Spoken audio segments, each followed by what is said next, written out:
Bismillahirrahmanirrahim. Assalamualaikum warahmatullahi wabarakatuh.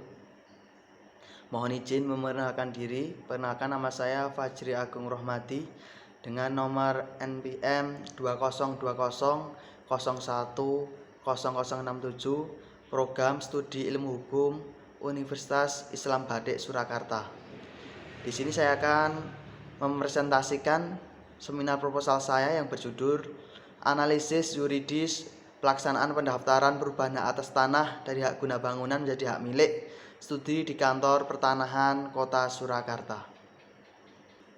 Yang pertama yang saya hormati selaku dosen pembimbing satu saya, Bapak Haji Suharno, Sarjana Hukum, Magister Hukum.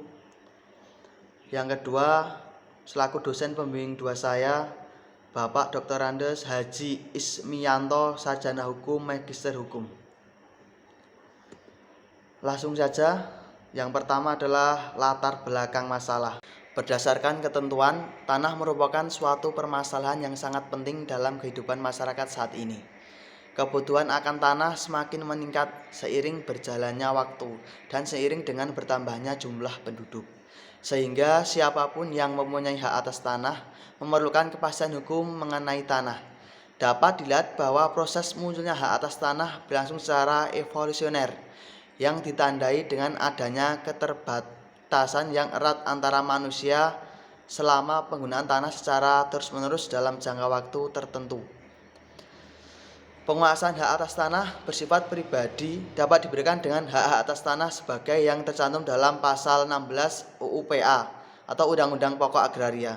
Hak-hak atas tanah tersebut mempunyai sifat dan isi yang berbeda-beda, sehingga untuk memenuhi keperluan tertentu, pemegang hak atas tanah seringkali memerlukan perubahan hak atas tanah yang dipunyainya menjadi hak atas tanah atau jenis lainnya.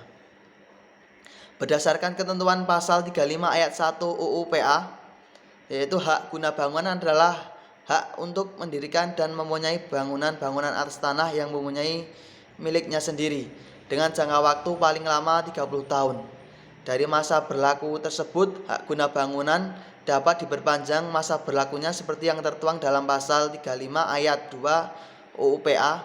Dari masa berlaku tersebut, maka hak guna bangunan dapat berakhir dalam jangka waktu 30 tahun dan dapat diperpanjang dengan ketentuan maksimal 20 tahun. Adapun hak atas tanah yang memiliki kedudukan yang paling tinggi di antara hak atas tanah yang lain yaitu hak milik. Definisi sifat hak milik dituangkan dalam pasal 20 ayat 1 Undang-Undang Pokok Agraria, yaitu hak milik adalah hak turun-menurun, terkuat dan terpenuh yang dapat dipunyai orang atas tanah dengan mengikat ketentuan pasal 6. Pasal 6 Undang-Undang Pokok Agraria sendiri menyatakan bahwa setiap hak atas tanah mempunyai fungsi sosial. Berdasarkan sifat hak milik tersebut, maka hak guna bangunan yang selama ini banyak dimiliki masyarakat karena masa berlakunya terbatas, maka harus ditingkatkan menjadi hak milik. Berdasarkan pelaksanaannya, perubahan hak merupakan kebijakan yang memberikan kemudahan kepada rakyat dalam memberikan jaminan atas kelangsungan penguasaan tanah untuk rumah tempat tinggalnya dengan status hak milik.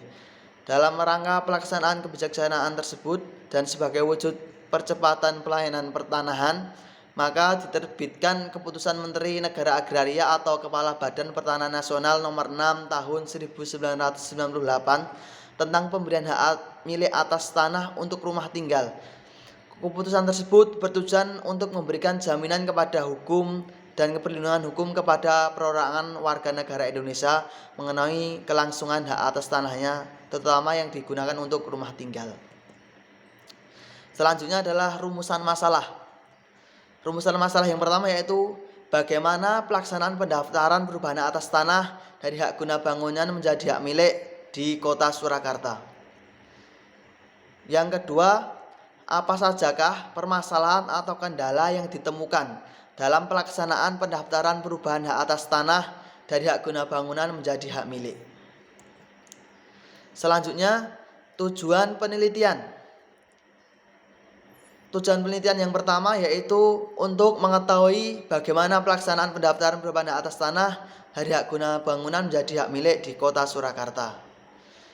Tujuan yang kedua yaitu untuk mengetahui apa saja permasalahan atau kendala yang ditemukan dalam pelaksanaan pendaftaran perubahan atas tanah dari hak guna bangunan menjadi hak milik.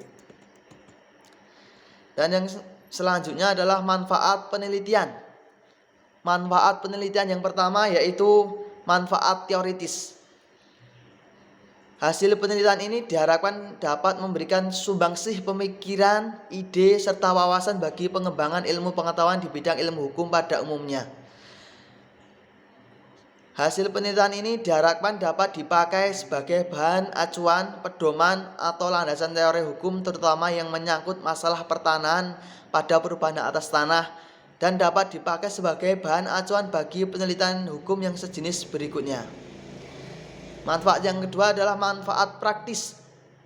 Antara lain, dapat memberikan wawasan pengetahuan bagi masyarakat tentang perubahan atas tanah dari hak yang masih hak guna bangunan menjadi hak milik. Berikutnya, hasil penilaian ini diharapkan dapat menjadi bahan masukan yang dapat digunakan dan memberikan sumbangsih pemikiran bagi para pihak terkait. Selanjutnya adalah landasan teori. Yang pertama adalah hak menguasai dari negara. Pasal 2 ayat 2 Undang-Undang Nomor 5 Tahun 1960 tentang Peraturan Dasar Pokok-pokok Agraria menyatakan bahwa hak menguasai dari negara termasuk dalam ayat 1 pasal ini memberikan wewenang untuk antara lain mengatur dan menyelenggarakan peruntukan, penggunaan, persediaan, dan pemeliharaan bumi, air, dan ruang angkasa.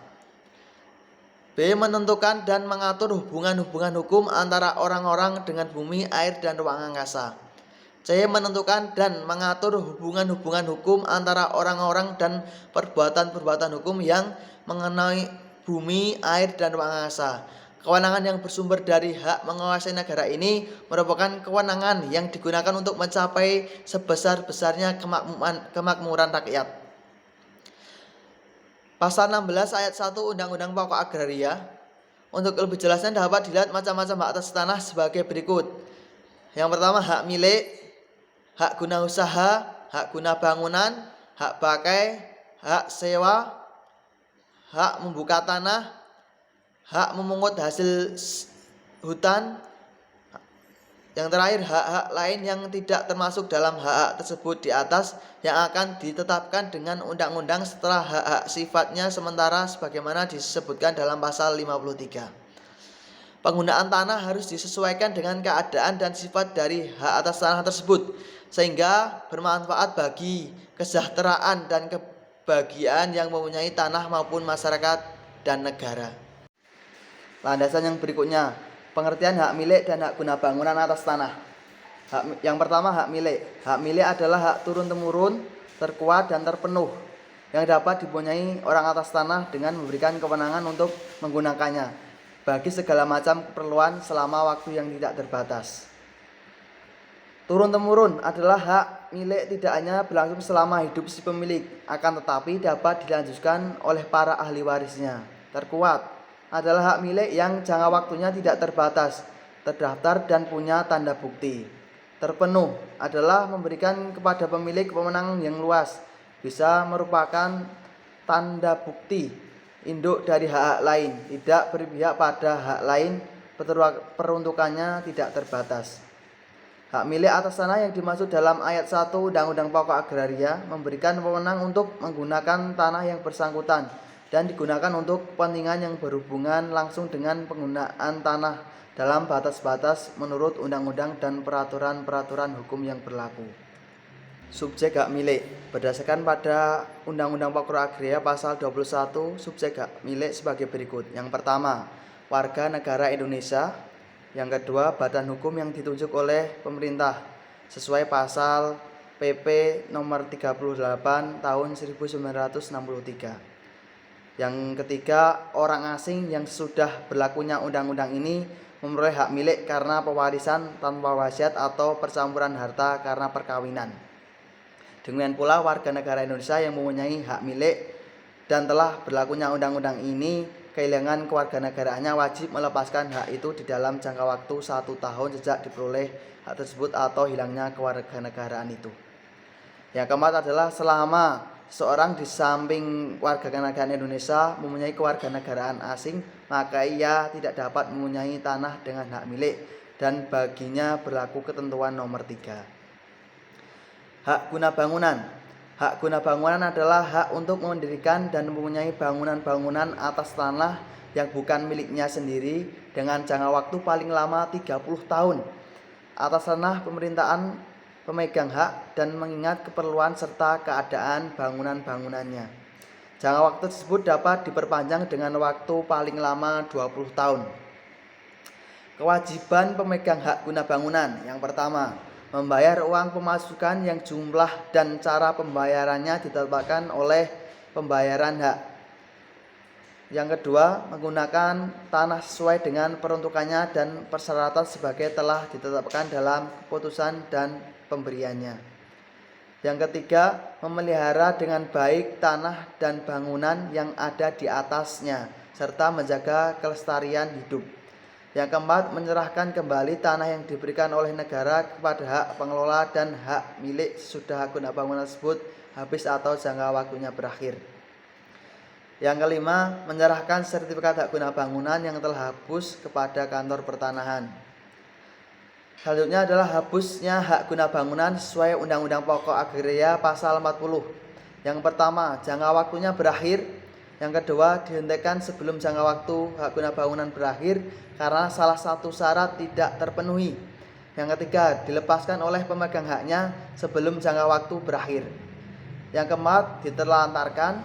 Yang kelima, dicabut haknya. Yang keenam, tanahnya musnah. Yang ketujuh, orang atau badan hukum yang mempunyai hak guna bangunan tidak lagi memenuhi syarat-syarat sebagai pemegang hak guna bangunan. Landasan yang berikutnya adalah peningkatan hak guna atas tanah dari hak guna bangunan menjadi hak milik. Dalam keputusan Menteri Agraria atau Kepala Badan Pertanahan Nasional nomor 6 tahun 1998 tentang pemberian hak milik atas tanah untuk rumah tinggal agar dapat dilaksanakan sebagai mestinya.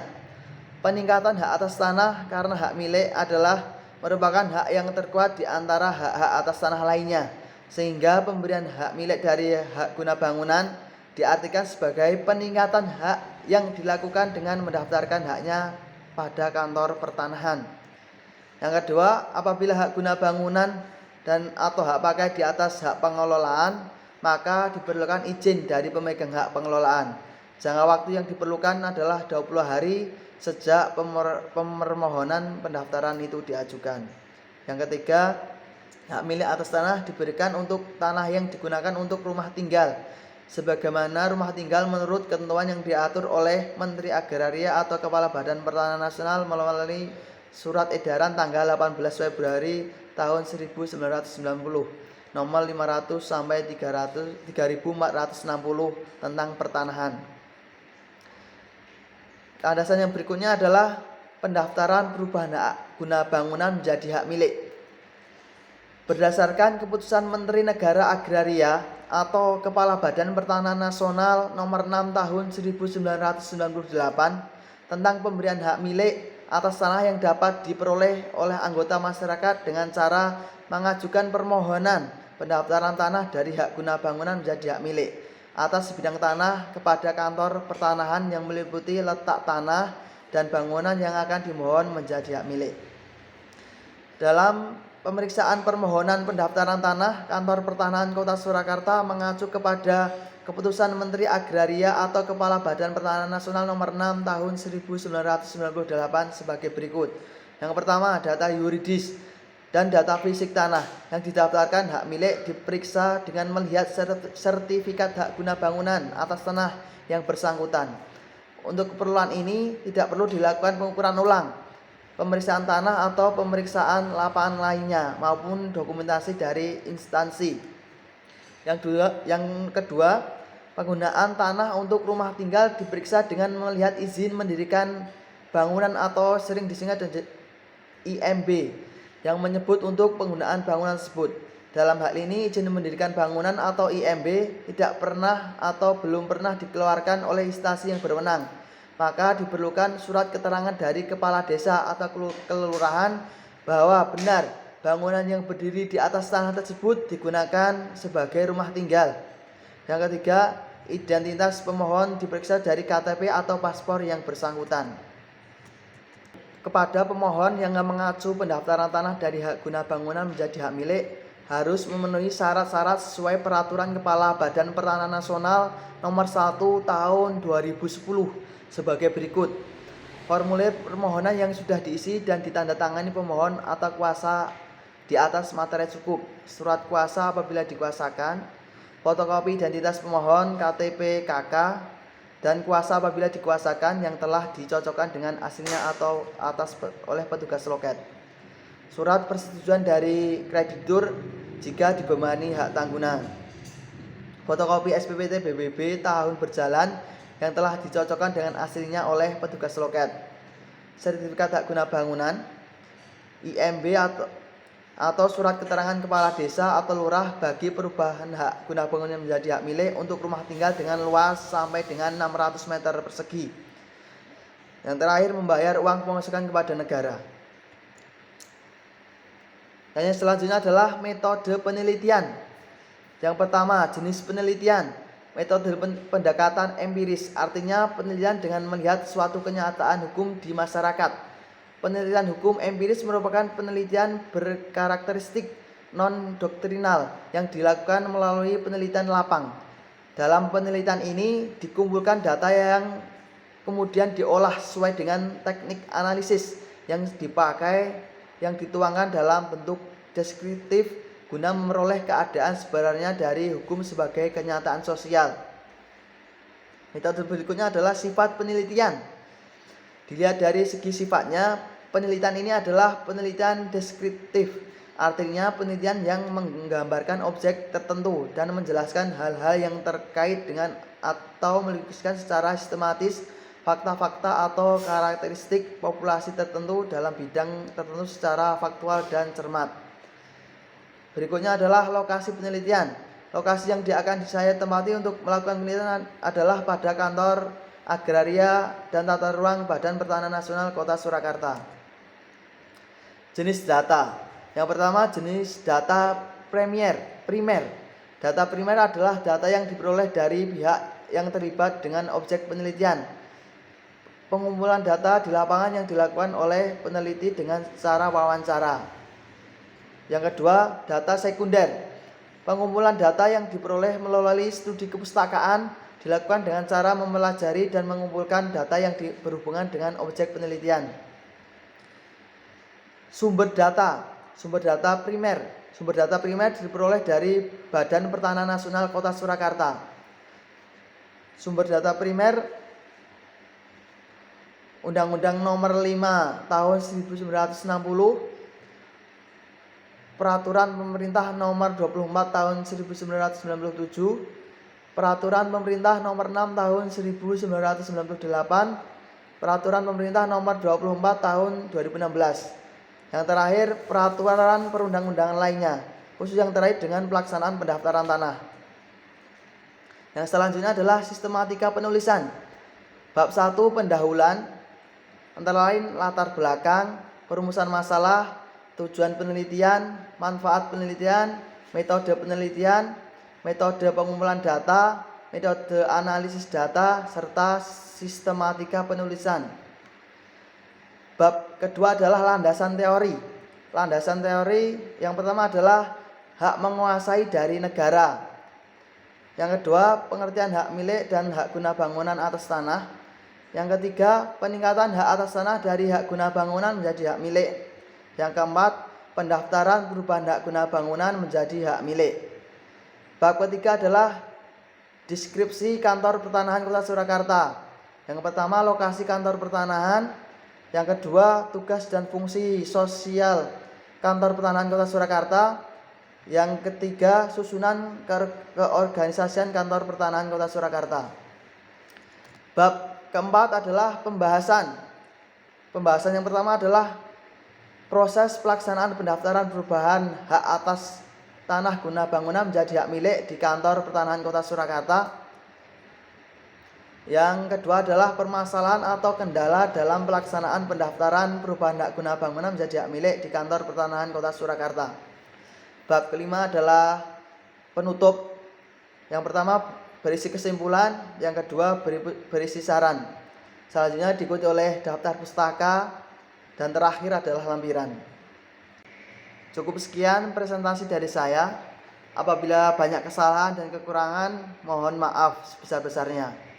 Sekian dan terima kasih. Wassalamualaikum warahmatullahi wabarakatuh.